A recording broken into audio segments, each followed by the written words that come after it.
Welcome back to War Thunder and welcome to kind of a plane review on the A26B-50. And a plane review is kind of similar to a tank review but a bit different because it's not so easy to catch the performance of the vehicle in number and data sheets like you can with tanks. Tanks are more about the pure maneuverability, armor and firepower aspect, but for planes other aspects of the performance are also very important. So in this respect, I try to talk about the plane, make also an armor and X-ray review like in my tanks, and explain where the crucial parts of the plane's performance come from and what the plane is about, with certain advantages and disadvantages. The A26B is an American frontline bomber of battle rating 5.3 with a rank 4, and it is very similar to the A26C-45, but there are also a bit of a difference in terms of the weapon firepower, but the performance is more or less the same. So I think let's begin about the armor, which is here 12.7 and 8 on the engines underside for AAA fire, I guess. Furthermore, we have in the front steel plating of 12.7 and also 2 times on the rear here. They protect the rear gunner, more on this guy in a moment. Furthermore, we have 9.5mm platings around the cockpit for the 2 pilots, of which we have 2, and also even 8mm angled front protection for the wing roots. Now, that implies that the plane actually can shrug off certain high explosive damage, and that is true. Armor-piercing shells actually make sense against this plane and do considerable damage. Again, we will come to this in a moment when we talk about the rear gunner. The X-ray reveals that we have powerful Pratt & Whitney R2800 79 18-cylinder radial engines, and the cooling type air indicates that we have no water cooling system. That makes them quite a bit more resistant and lets them live a bit longer. But don't think that the oil cooling system doesn't get hit. It gets hit very often. Furthermore, we have fuel tanks in the behind the engines, in the wing roots, so the 8mm plating here make a little bit sense. Also in the top of the fuselage, right in front of the defensive armament, and kind of symmetric to the other wing as well. Furthermore, we can see we have 8 50 cals in the front, and they are very similar to the A20. They are not included in the A26C variant. The wing-mounted ones are very similar to the C variants. We have also a third variant, but that is PS4 exclusive, so I can't compare it. But it's kind of the same, I guess. Again, I don't know it. So let's talk a little bit about the unique characteristics of this plane, and that have first to do with the gunner. The gunner, this guy here, is responsible for controlling the lower and the upper turret. Both have really good firing arcs. The problem is there is a little blind spot exactly behind the plane, but it's not so much of an issue as it is rather small. Now, if those boxes, which are the ammunition boxes, get hit by armor-piercing shells, they go black and the turret gets knocked out, and that also then lets the gunner get killed, and then also the upper turret is out of action. So that's bad, and this guy gets often more than once. So I have experienced a lot of knockouts. Furthermore, which is highly frustrating, those control cables, because they also get snapped quite a lot, and then you lose control over the elevators and the rudder. About the engines, they actually are powerful, as I mentioned, but they tend to burn, and when they burn right through the entire wing and you let it rip off. Next, let's talk a little bit about the modules and the upgrade way. Let's begin with the bomb load, and we can see we have not so good bomb load but you are at the end of the day a frontline bomber and not a tactical heavy bomber or something like this. However, you will also compare this to the C variant in a moment.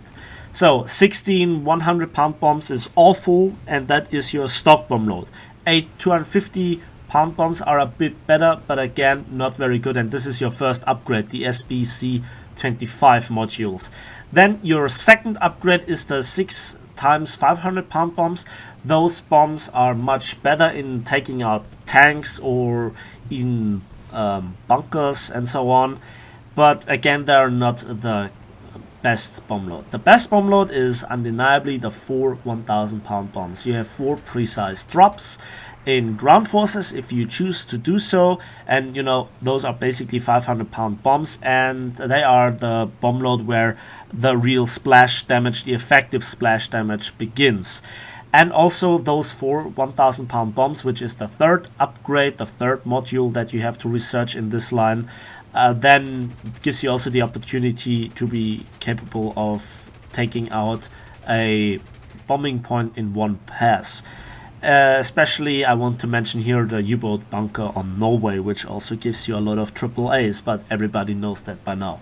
Furthermore, you have 14 HVR rockets, and I really don't think that they are useful. Why? Because they are mounted on the wings, they add a lot of drag, and you throw away one of the big assets of the plane. So that is why I researched them last. But that is my personal opinion. If you have a different playstyle, to which we come later a little bit, this might change. So first of all, let's compare this to the A26C-45. And we can see that we have a bit of a different upgrade rate. That's the only real difference here. But you can see that you don't have the 250-pound bombs, but 20 100-pound bombs instead of 68 500-pound bombs instead of 6. This bomb load is the same, but you additionally have the 2 2000-pound bombs. Effectively on the battlefield, they make no difference. This might be a little bit better for the ground forces aspect when you have to drop into a cap circle and want to destroy multiple targets at once. The radius of destruction of armored vehicles goes up from 11 meters for the 1000 pounders to 19 meters for the 2000 pound bombers, which is a significant improvement in my opinion. But you don't just have 2 drops, and you don't have the option of going for the rockets. But then we come to the next part, and that is the weaponry. Offensive gunners, you have 14 on these planes, 14 50 cals on the A26B-50 variant, and that means you kind of, you know, are good if you trade in this offensive armament. Those are the belt selections. It's, as far as I can tell, the same for the A26C variant. It's kind of the old belt selection, but this is a rather mid to high tier plane at tier 4, so it's not the best belt selection that you can get. For the turrets, which are a tier 3 and a tier 4 upgrade respectively, I have to say the belts are not outright bad, especially the stock belt is not that useless as you might think. However, the defensive gunners are highly inaccurate, even upgraded. They are highly ineffective, even if you use this universal belt, which seems to be the most effective one, but it is that, you know, ineffective overall that I also tried out the armored targets and even went back to the default belt. I was that kind of disappointed. So it can destroy planes, but it's not really good. It has a significant spread. And what about the modules? Now, funnily enough, I would recommend the fuselage, the airframe, the wings repair, and the cover before you go for those 4 upgrades. And why is that? Because they enhance the energy retention potential of this plane. The engine has even stocked a lot of horsepower, but it doesn't make that much of a difference to go for that upgrades, maybe with the exception of the radiator. But that again is easily controllable with manual engine controls or just simply controlling the throttle. It's not a constant overheating. So there's that. If we look at the A26C-45, it's very much the same, but here we can see that the belts are here the same for the offensive, but you just have wing-mounted guns and not that many, just 6 in total, 3 per wing. And here is the belt difference, if I have not mentioned it. The armor target is not that much worse or better. The default belt is significantly worse in my opinion, but the universal belt, in my opinion, is better. So there's that. So that is the difference in terms of the upgrade way for both planes. So in summary, the plane handles a bit more like a heavy fighter in certain respects than a true medium bomber. Now it's an assault or frontline bomber, whatever you want to call it. So it's fast. And I want to show you how to use it and also how to make use of the insane energy retention. In this scene, I actually, as you could see in the beginning of the scene, I just escaped the Russians and I dove right into their team and I draw a lot of attention and they gave up, some of them gave up their climbing path, and so I actually take a little bit of a pressure from the rest of my fighter part of the team. Now that you are in the US team and many people don't even try, when also having difficulties with their team and the planes in this respect is a different question, especially the performance of the 50 cals. Now the plane at those speeds is a bit sluggish, but again, as you will see later on, it can go up to quite some speeds. Now I actually might have damaged the L-10 a little bit. I tried to escape from the Yak 3P and I dragged him down quite a little bit. Now he hits my right engine, sets it on fire, and it doesn't take long to actually burn through the entirety of my wing, despite cutting the throttle. Maybe I was not fast enough, but it doesn't matter. Once you're on fire, you have, not the best survival chances, despite the self-sealing fuel tanks, but that seemed like an engine fire. So, now, here I am on a Sicily in a night battle. I dove in with 450 kilometers while trying to hold 3.2 kilometers of altitude. That's a rule of thumb. And I actually profit here from the not so good visibility in a night battle. But we have full moon, so we still have a good visibility. So I actually gave my team again a little bit of advantage by taking down a mini base. That gives me also a ground base experience, so to speak.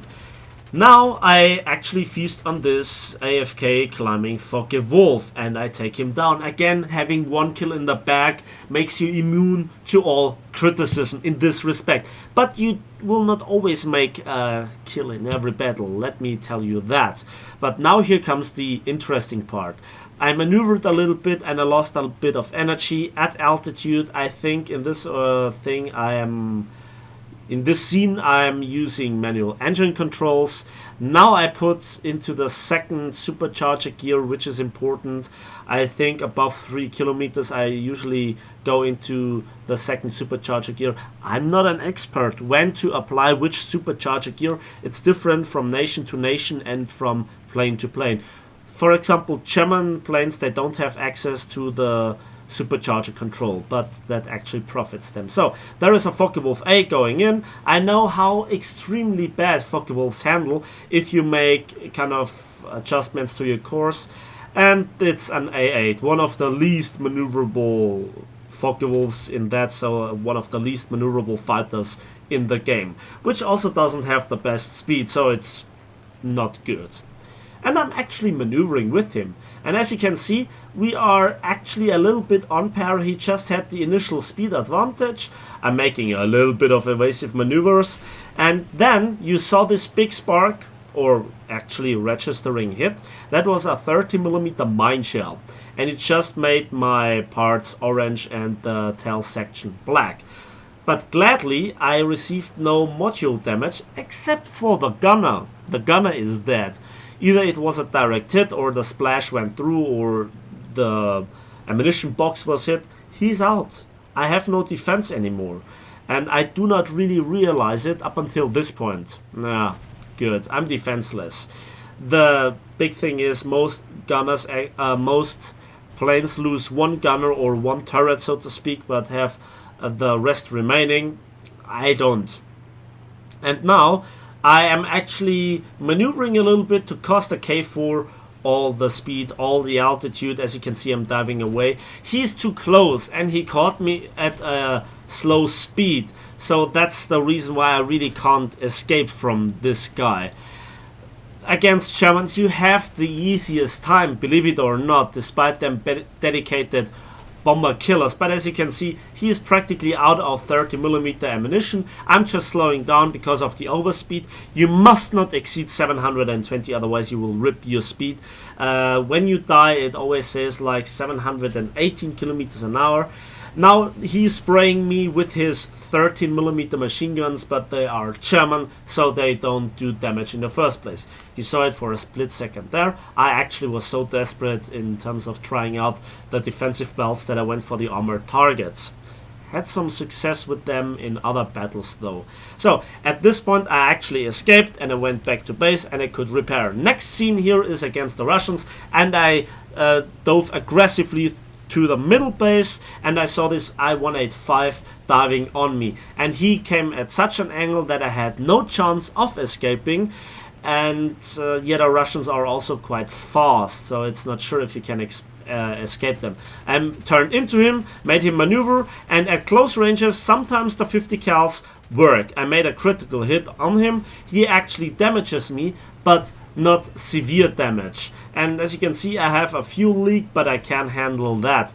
The plane now lists a little bit to the right due to the damage, but it doesn't matter. I set him on fire with a short burst from my API belts. In this case I used the other belt and I got my kill. Now I went and changed the target, the bombing target, and I see this Yak 3 approaching. And you can see how well I keep the speed. Look at the speed, 620 kilometers at nearly not diving too good. So that is quite a speed. Catching this thing is quite a nightmare. And then you, for a long time, you are in the potential defensive fire. My gunners are really upgraded, but they don't fire up until like 300-400 meters. So yeah, that's quite an issue. Now I go into the bombing site. I must not be in the bombing site too long or the plane will start to climb again, and that costing me speed. I have the autopilot. By the way, the autopilot might be an issue. As we'll see later on, it costs me my life in this scene, and I'm not quite sure why. So at this moment I'm actually doing another thing. I'm actually hooking this Yak 3. So I turn into him again. I try to go into head-on, but the handling of the plane doesn't allow me, and I actually make a defensive action, and the Yak 3P misses all his shots.